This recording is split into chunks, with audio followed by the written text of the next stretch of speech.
Let's consider this differential calculus. This deals with the rate of change. Of course, this is a question. Find the following with respect to it. One, y is equal to 4x, that 4 square root of x. 2, y is equal to 5x squared plus 7x plus 3. Now we're asked to find the differentiation. So now for the first one, I know that y is equals to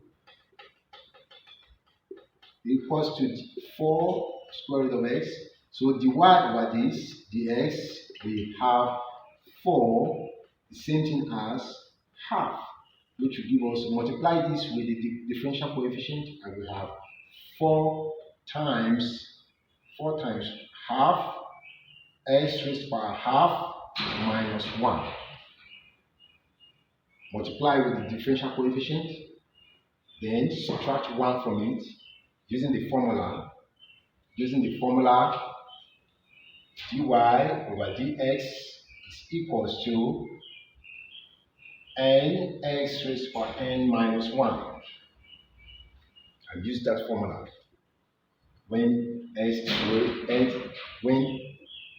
is equal to x raised to the power n. So I'm using that same formula. So now this will give me 2x half minus 1 half. So I will have 2, using the law of indices, x raised to the power half, which will give us 2 over square root of x. The second one, y is equals to 5x squared plus 7x plus 3.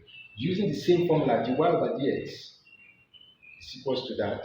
I will have dy over dx equals to, multiply this with this, give me 10x, 2 minus 1 plus 1 times 7, 7x, 1 minus 1 plus 0.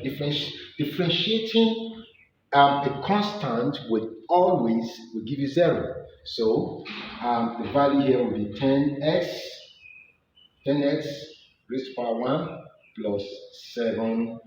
This will raised to power this will be raised to power 0. So 0, anything raised to power 0 is 1 times 1. So the value here is 10x plus 7.